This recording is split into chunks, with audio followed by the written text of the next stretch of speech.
우리는 불과 2주 전만 하더라도 여기 맨 앞에서 마지막으로 예배를 들으셨던 우리 이순희 권사님,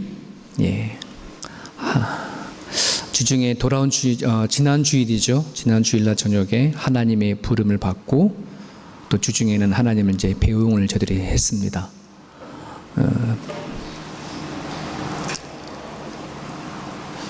주일날 돌아가셔서 이제 그러면 3일장을 드리면 화요일날 이렇게 발인이 나가야 되는데 살아계실 때 이렇게 안구 기증을 하셔서 이제 병원에서 이제 안구를 추출하는 수술을 하는 과정에 이제 금요일날 발인이 나가게 되었습니다. 발인을 다 마치고 나서 이제 김정훈 집사님이 그러시는 거예요. 목사님 참 감사하죠. 내가 살아있을 때 하나님을 믿지 않았다면, 교회를 다니지 않았다면 정말 세상 사람들이 좀 두려워하는 죽음을 이처럼 감사하면서 이렇게 보낼 수 있을까?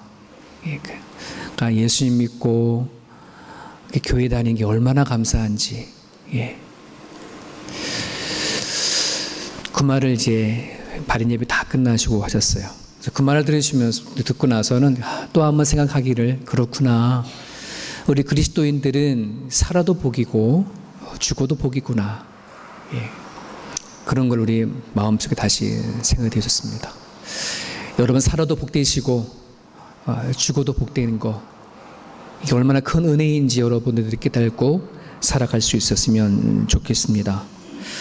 다른 건 다 잊어버려도, 분주한 세상에 다른 건 다 잃어버리고 잊어버려도 수 있지 모르지만 주님만큼은 잊지 않기를 간절히 바랍니다. 여러분 하나님과 동행하십니까? 하나님 여러분들 옆에 계십니까? 한번 확인해 보세요. 확인해 보세요. 내가 확인되는 게 아니라 과연 하나님 앞에 하나님이 나와 동행할 만한, 하나님 원하시는 삶이 있는지를 그거부터 확인해야 돼요. 내가 교회를 다니니까 하나님 나 가운데 있겠지, 그냥 내가 아는 막연함이 아니라 하나님이 나와 내 인생에 동행할 만한 삶이 내 안에 있는지가 확인돼야지 돼야죠.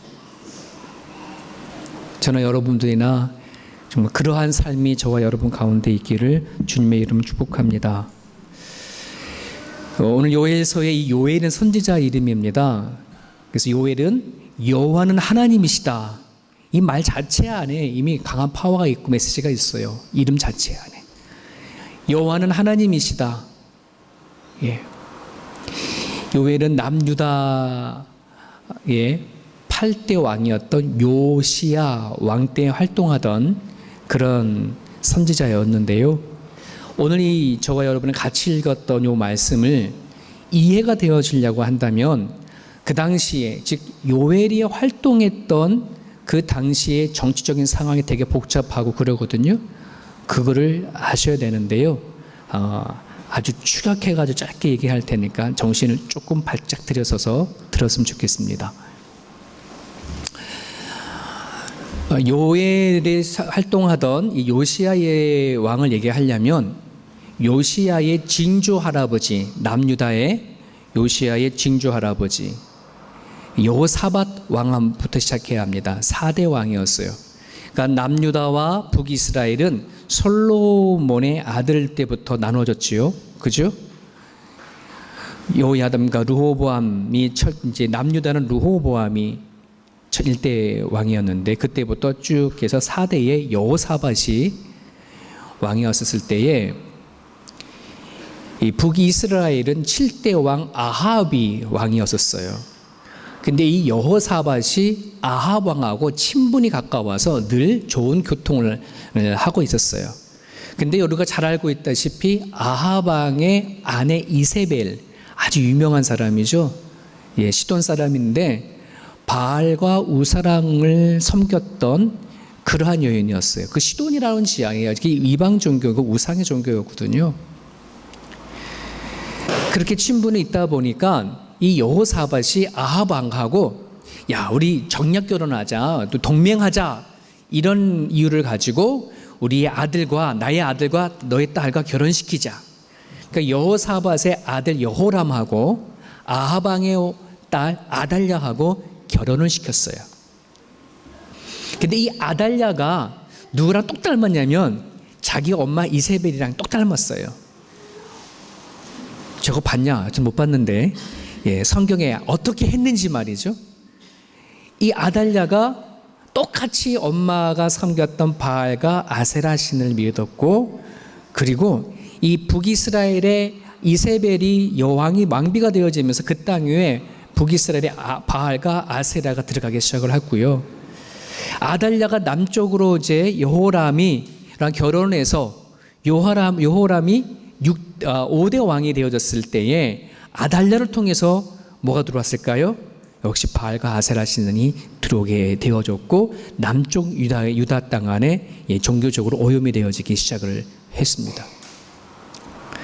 그렇게 시간이 지나서 여호람과 아달랴가 결혼해서 누구를 낳냐면 여하시아를 낳았어요. 여하시아의 아들을 낳는데, 이 여하시아가 6대의 왕이 됐죠. 여호람 아버지를 이어서 6대 왕 여하시아가 왕이 된 다음에 이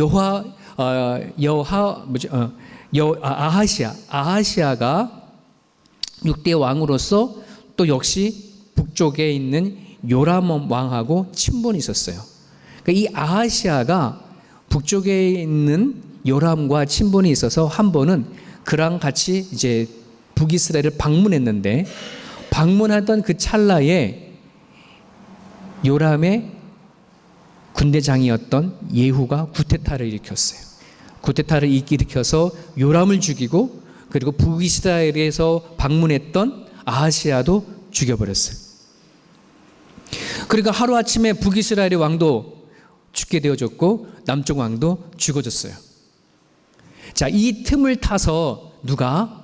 아하시아의 엄마 아달랴가 정치적으로 되게 욕망이 강한 사람이었고, 내가 이 기회를 타서 다윗의 왕조, 남쪽 유다의 다윗 왕조를 다 죽여버리고 자기가 정치적으로 왕이 되어지겠다. 그렇게 해서 자기 신의 친척과 심지어 자기의 손자들까지 다 죽여버렸어요. 다 죽이고 아달랴가 자기가 7대 왕으로 되어졌는데, 그 아달랴가 자기의 친척과 손자와 친척들을 다 죽이는 과정 가운데 요시야가 갓 태어났거든요. 갓 태어난 것을 대제사장이었던 여호야다라고 하는 대제사장이 요시야를 포대기에 삶아가지고서는 간신히 그를 피해겠어요. 숨겼어요. 성전 아주 깊은 수군 곳에 데려가서 그를 7년 동안이나 보호하면서 키워온 거예요. 7년의 긴 시간 동안에 아달랴는 남유다의 7대의 왕으로서 그날 정치를 잡은 거예요. 정권을 잡은 거죠. 그리고 나서는 요시야가 7살에 되어졌을 때에 대제사장이었던 여호야다를 중심으로 다시 요시야를 왕을 세우고 아달랴를 뭐 한 거예요? 쳐서 그 정권을 무너뜨리고 다시 8대 왕이 요시야가 세워졌는데 그때 나이가 7살이었어요. 그러니까 이 요시야는 어린 나이에 왕이 되어졌지만 그동안에는 누구를 통해서 권면을 받았냐, 정치적으로 이렇게 이끌어 나가냐면 대제사장인 여호야다가 주관을 해서 이끌어 나갔죠. 그러면서 종교 개혁도 시작을 되어졌고, 남유다에 들어왔던 바알과 아세랑을 다 내쫓아버리는 일이 이렇게 되어졌습니다. 그렇게 대제사장 여호야다가 살아있을 때까지만 하더라도 남쪽의 요시야의 정권은 하나님 앞에 든든히 세워져 갔는데, 이제 문제는 대제사장인 여호야다가 죽고 나서 요시야가 그 정신을 계속 이어받았으면 괜찮은데 신앙을 잃어버렸어요. 하나님을 버려버리게 되어졌어요. 그리고 나서는 다시 우상의 길을 걷게 되어졌고, 그 찰나에 이 대제사장의 여호야다의 아들이 있어요. 사가랴인데, 이 사가랴가 요시야가 자기 길을 떠나서 하나님을 떠나서 정치하는 것을 바라보고 왕 앞에 가가지고서는 뭐 했냐면은 당신 잘못됐다고, 하나님을 섬겨야지 우상의 길을 걸어간다고 훈계하는 바람에 이 요시야가 뭐예요? 왕궁의 뜰 앞에 사가랴를 데려놓고 돌로 쳐 죽였어요.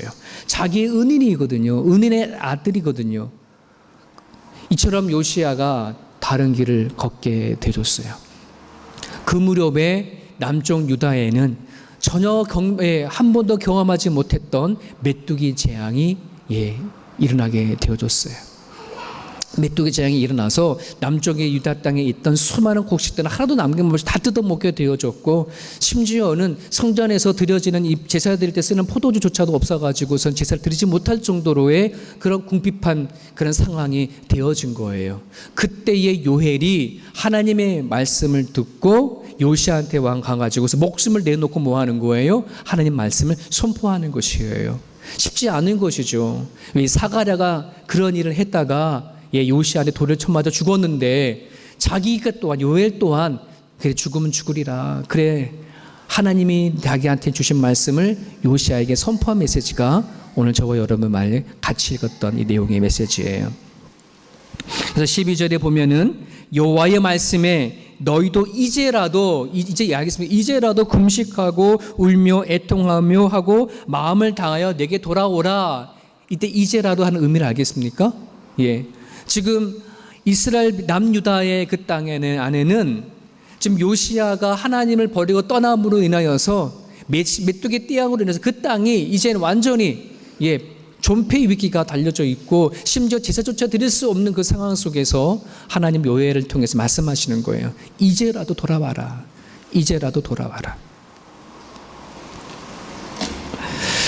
요시아 눈에는 아마 남유다 땅에 임했던 메뚜기 재앙이 그냥 우연히 일어난 사건이라고도 볼 수도 있을 거고, 뭐 환경의 문제, 또 여러 가지의 탓으로 돌릴 수 있을지 모르겠지만, 요엘을 통해서 말씀하시는 것, 아니다, 이 문제는 우연히 일어난 사건이 아니라 하나님께서 남유다의 이스라엘 백성들을 다시 돌아오게 하기 위한 하나님의 일하심이고 하나님의 부르심이다라고 한다는 것을 정확하게 드러내는 겁니다. 선포하는 것입니다. 여러분, 우리가 하나님을 만나기 전에 우리가 살아왔던 지금까지 수많은 사건들, 사고들, 또는 그게 좋은 일이든 나쁜 일이든 성공이든 실패든 우리는 어떻게 그 부분을 보았냐 그러면 나의 중심적인 시각으로 그렇게 보았어요. 내가 열심히 노력해서 애써서 좋은 결과를 얻었다고 볼 수도 있고, 갑자기 찾아온 여러 가지 좋지 못하는 것들은 우연히 일어났구나, 인생을 살다 보면 이런 일도 저런 일도 일어날 수가 있지라고 하는 내 개인적인 생각과 판단에서 그 모든 것을 보아왔는데, 이제는 우리는 알게 되어졌어요. 하나님을 믿고 난부터는 그게 아니었구나, 우연이 아니구나, 하나님은 나를 이 땅에서 볼 때까지, 태어날 때부터 지금까지 하나님은 나를 통해서 일해 오셨구나. 이걸 우리가 어떻게 알게 된 거예요? 하나님을 믿으면서 알게 된 거잖아요. 나 개인의 역사를 비롯한 나라의 역사, 세계의 역사, 이것은 뭐냐면 하나님께서 지금까지 이끌어 오셨구나라고 하는 이 생각을, 이 시선을 우리는 갖게 되어졌어요. 이게 기독교적 세계가 아니라 얘기를 하거든요. 저와 여러분들 안에 이 시선이 만들어질 수 있기를 간절히 바랍니다. 여러분들의 내가 살아왔던 이 모든 삶 가운데 오늘 이 자리에서 예배를 드릴 때까지 하나님은 일하셨다는 거예요. 나를 부르셔서 이 자리에 앉혀놓았다는 것이죠. 여러분, 요시야 왕의 입장에서 정말 자기의 할머니 아달랴가 자기의 모든 형제를 쳐 죽이고 자기의 모든 천적을 다 죽일 때에 그냥 우연히 대제사장인 여호야다가 자기를 포대기 싸서 구해낸 사건? 자기는 살게 되어졌다, 우연이다, 그냥 살아보다 보니 그렇게 했겠지, 대제사장의 마음에서 온 그런 결단이겠지, 이렇게 생각할지도 모르겠습니다. 근데 그게 아니었어요. 여러분, 사무엘상을 보게 되면 하나님이 다윗과 약속한 것이 뭔지 아시죠? 다윗을 향해서 다윗아, 내가 너의 가문을 통하여서 다윗의 왕조를 끊어지지 않게 하겠다라고 하나님은 다윗과 약속을 한 거예요.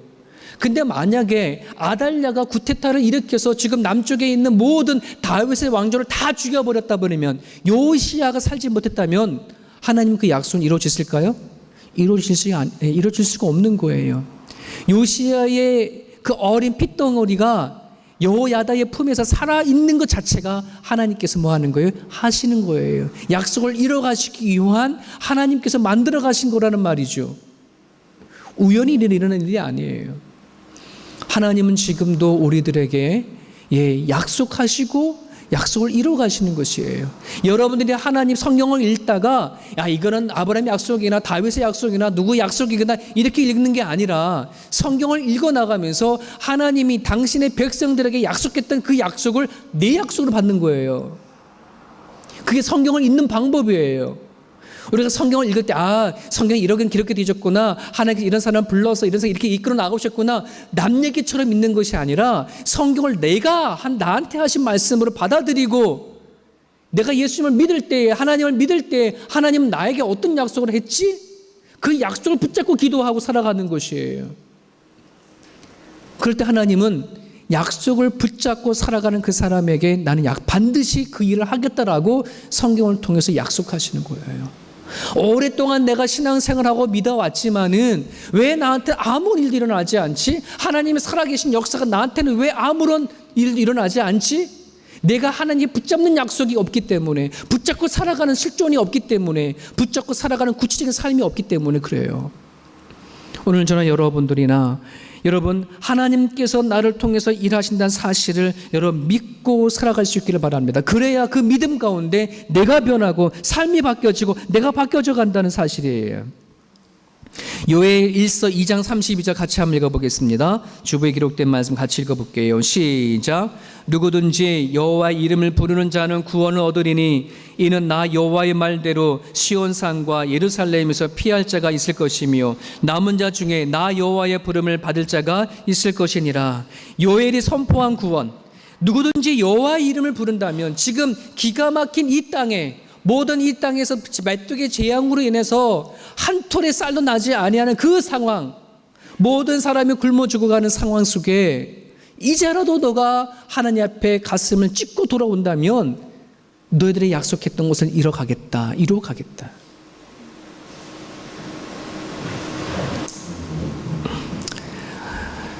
여러분 잠언서에 얘기하죠. 사람의 마음에는 많은 계획이 있을지라도 오직 여호와의 뜻만이 온전히 있습니다. 우리가 수많은 계획을 하고 수많은 삶을 살아내고 한다 하더라도 나를 통해서 이루어 가시는 것은 하나님의 뜻이 세워진다는 거예요. 여러분 이걸 믿으시나요? 이 믿음이 저와 여러분 가운데 확실히 있기를 바랍니다. 여러분 요엘이 선포한 구원은 죽음 다음에 가는 구원의 선포 얘기하는 것이 아니라 앞으로 내가 지금 이 자리에서 하나님을 붙잡고 하나님 앞에 나아갈 수만 있다면 지금 살아간 삶 속에서의 구원을 얘기를 하는 것이에요. 여러분 예수를 그리스도를 믿는 그 믿음이 있다면 지금 죽어도 천국 가는 거 확실합니다. 하지만 더 하나의 구원이 여러분 가운데 있어야 합니다. 삶을 살아가는 데서의 구원입니다. 의미도 없고 목적도 없고 내가 무엇을 위해 살아가야 되어지는지 전혀 그렇게 없이 그냥 살아가는 데 삶 속에서의 구원이 우리 가운데 있어져야 합니다. 의미가 없는 삶에서 의미가 있는 삶으로, 목적이 없는 삶에서 목적이 있는 삶으로 어디로 가야 되어지는지 분명히 알고 가야 한다는 것이에요. 제가 지난 수요일에도 말씀을 드렸지만요, 여러분 오늘 우리가 하나님을 알게 되어졌다, 예수님을 믿게 되어졌다고 한다는 것은 마치 산 꼭대기 위에서 내가 살아왔던 땅을 바라보는 것과도 같다라고 한다는 것이에요. 여러분 내가 살아간 삶의 터전이 내 여기서 살아간 것과 높은 곳에서 바라보는 것은 다르지요. 산 꼭대기에 올라가 보면 내 집에 어느 종에 있는지, 또 어느 쪽으로 가면 무슨 길이 있는지를 훤히 볼 수 있는 길이 열리지 않습니까? 하나님을 안다는 것은 마치 그와도 같아요. 내가 어디로 가야 할지 전혀 모르다가 일로 가면 되겠구나, 저리 가면 되겠구나, 이런 알미 있어야 내가 살아갈 때 잘못 길을 걸어가는 길이 있어도 아이고 하나님 죄송합니다, 내가 저 길로 갈게요 라고 되어지는 것이지, 그 길이 보이지 아니하면 우리는 회개도 전혀 제대로 할 수 없어요. 내가 뭔가 잘못된 길을 왔구나, 내가 잘못이 있구나, 그렇게 뭔가 알고 회개는 하는데 돌이킬 수가 없어. 방향을 모르니까. 회개라고 한다는 것은 무조건 잘못을 회개하는 것이 아니에요. 진짜 회개는 하나님이 나를 통해서 이렇게 가려고 하는구나 하는 그 부분들을 정확하게 알아야 회개도 진짜 회개가 이루어진다는 사실을 여러분 기억했으면 좋겠습니다. 사랑하는 여러분, 오늘 이 자리까지 온 걸 우연이 아니라 하나님의 일하심을 인정할 수 있기를 바랍니다. 그 인정함이 있어야 여러분은 과거에서 지셨던 수많은 아픔과 쓴뿌리가 또 해결되지 못하는 것들이 하나님 안에 가지고 나가서 해결할 수 있는 힘이 생기는데요. 그것을 내가 믿지 않는다면, 하나님이 나를 여기까지 앉혀놓는 데까지 하나님 일하셨다, 이것을 받아들이지 아니하면 항상 우리는 내가 살아온 가정 가운데 내 아이의 실수도 있을 것이고 내 잘못도 있을 것이고 내가 뭔가 제대로 하지 못한 것에 대한 그런 마음이 더 많아서 다 아픔으로 와 닿을 거예요. 근데 여러분, 하나님이 여러분에게 올 때까지 여러분의 인생이 어떤지 모르겠지만 하나님께서 하셨습니다. 여러분, 그거를 인정할 수 있기를 바랍니다. 이제라도 하나님께 나의 삶이 의미가 있기를, 목적이 있는 삶이 되어지기를, 하나님께 나를 통하여서 부르셔서 나로 하여금 하나님의 나라와 이름과 뜻을 들어 세우기 위해서 부르셨다고 하는 사실 앞에 여러분들이 받아들일 수 있기를 간절히 바랍니다. 거기서부터 내 인격의 변화가 시작이 되어집니다. 거기서부터 삶의 태도가 바뀌어지기 시작하고 거기서부터 내가 가야 할 길이 결정되어진다는 사실이에요. 그래서 오늘 하나님은 요엘을 통해서 강하게 이렇게 말씀하십니다.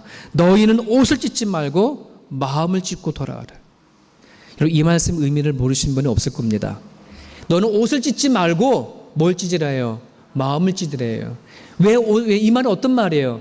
너 겉으로만 슬퍼하는 표정을 하는 거구나. 옷을 찢는다는 행위는 뭔가 애통함이 있고 슬퍼함이 있는 거잖아요. 뭔가 표현하는 거예요. 그지만 그 속은 뭐라는 거예요? 하나도 애통하지 않는다는 것이죠. 하나님께서 이스라엘 백성들에게 모세를 통해서 성막을 짓게 만들고 제사를 드리게 했어요. 이스라엘의 그 제사는 속죄 제사라고 합니다.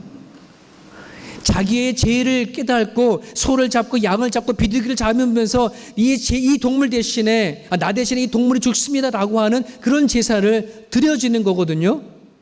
근데 그러면 그 성막에 드려지는 그 제사 안에 뭐가 세워졌냐 그러면 요시야 시대뿐만 아니라 그 남유다에 아달랴가 들어오면서 바알과 아세라의 신을 거기다 심어놨어요. 세웠단 말이에요. 그 당시에 바알과 아세라가 어떤 우상이냐면은 풍요로운 농촌의 농사의 신이었어요. 비를 내는 신은 곡식을 풍요롭게 하는 신이었거든요.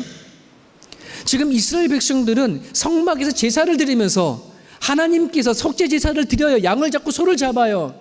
하지만 그들 마음 중심에는 뭘 원하는 거예요? 풍요로움을 추구하는 거예요. 성공을 추구하는 거예요. 그 마음에 무슨 애통함이 있어요? 그 마음에 무슨 슬퍼함이 있어요? 이중적인 신앙, 이중적인 삶, 그거를 하나님이 화가 나신 거예요.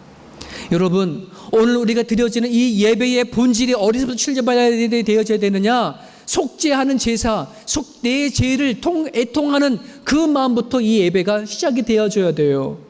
물론 우리가 드려지는 예배는 부활의 기쁨의 예배가 있어야 되고, 물론 승리의 기쁨이 드려지는 찬양의 이유 가운데 있어야 되지만 그거보다 앞서는 것이 있어요. 뭘까요? 나의 죄에 대한 거예요. 나의 죄한 애통과 슬픔, 이것이 없는 상태의 부활은 여러분, 이거는 거짓이에요.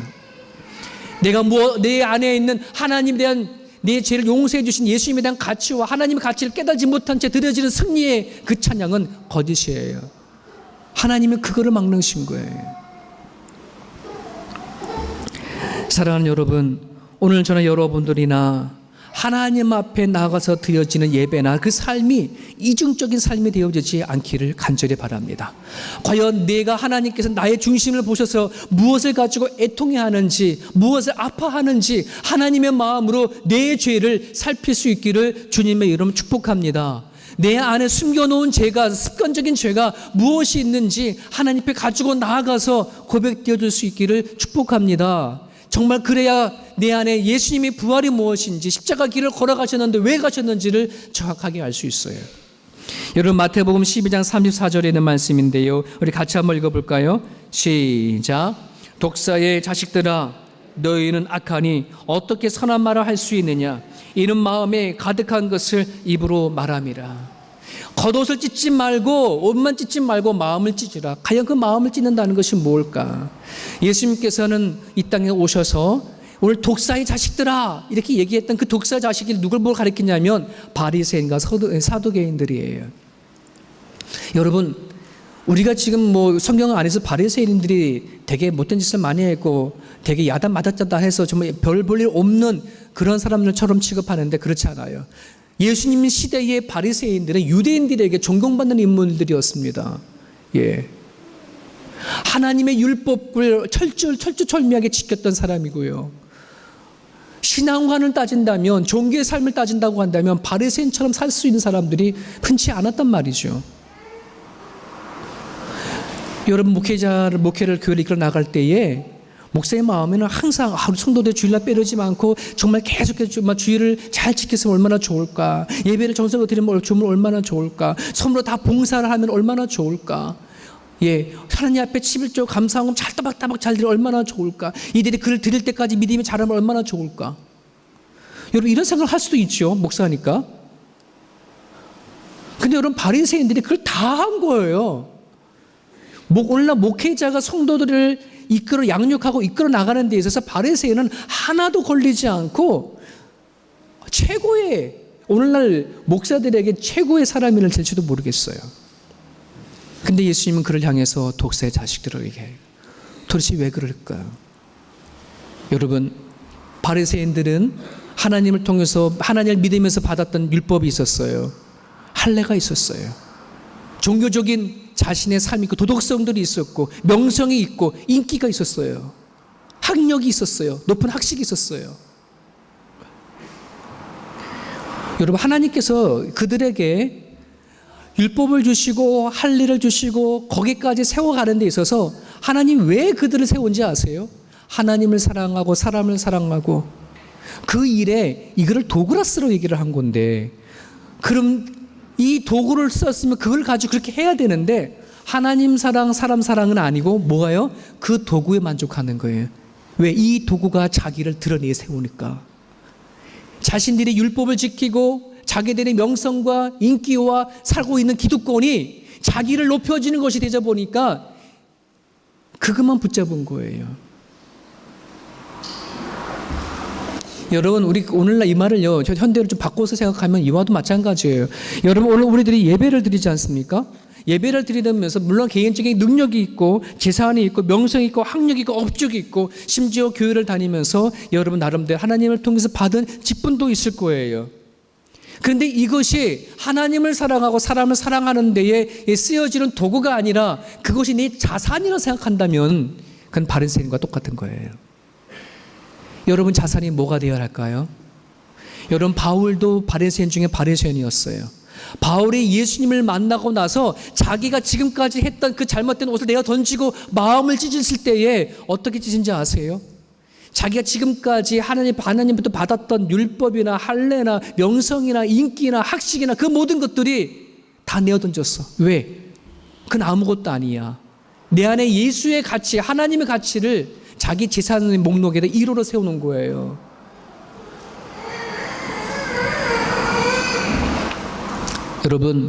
여러분들에게는 무엇이 자산입니까?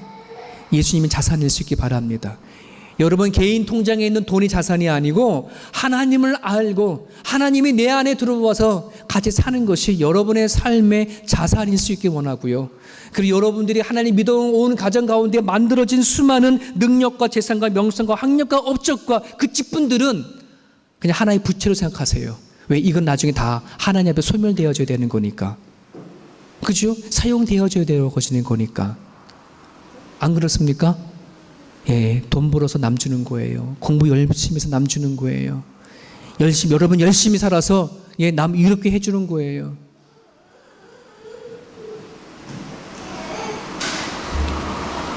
내 안에 예수가 있으면 돼요. 예수가 내 인생의 자산이라는 거. 예수님 고생에 가셨을 때에 뭐 아무것도 가져간 게 하나도 없어요. 예, 몸에 있는 눈까지도 누구 주고 갔는데요. 여러분, 우리가 가져갈 것은 오롯이 예수예요. 예수. 하나님이에요. 주께 가져갈 때 뭘 가져가겠습니까? 하나님밖에 못 가져가요. 예수님의 가치가 내 안에 어떤지 알아야 내가 종교적인 흉내가 아니라 내 마음을 비로소 찢는 그 믿음이 우리 가운데 생겨나는 거예요. 시편 51편 17절에 하나님께서 구하시는 제사는 뭐라고요?